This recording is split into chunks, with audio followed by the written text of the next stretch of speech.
नौशर Firoz district bar नौशर Firoz जे election 2025 लाइ साहिती ऐं United panel जे platform तां वॾी अक्सरियत सां खटे आयल नवनि उहिदेदारनि जे मान में एम ज़फ़र तगड़े डिस्ट्रिक्ट नेशनल प्रेस क्लब पारां आजाणो ॾिनो।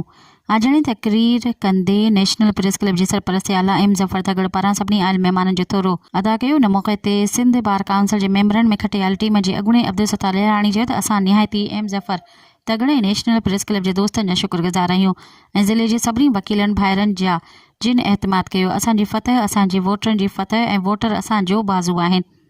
इन मौक़े ते वॾी अक्सरियत सां खटे आयल शौकत हुसैन बोयो चयो त असांजी फ़तह हक़ सच जी फ़तह, छो त सभिनी वकीलनि भाइरनि सां हर ॾुखिये मोड़ ते गॾु आहियूं।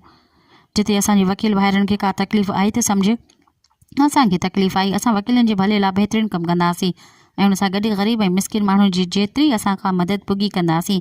अॻु बि असां वकील भाइरनि जी ख़िदमत कई आहे ऐं कंदासीं। साफ़ी ऐं वकील हर वक़्तु मैदाने अमल आहिनि।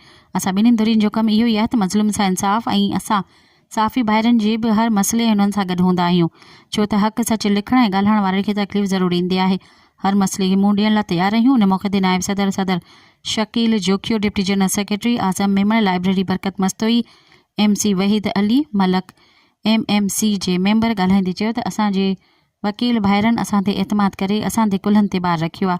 असां उन्हनि सां गॾु हूंदासीं। सदर नेशनल प्रेस क्लब मौला बख्श, मशहूरी जनरल सेक्रेटरी यूनिस राजपुर, शाहिद ख़ानज़ादो, ज़मीर विस्तड़ो, राजा सोलंगी, अयाज़ मलक, ज़मीर लुंड, आदिल अब्बासी ऐं ॿियनि शिरकत कई।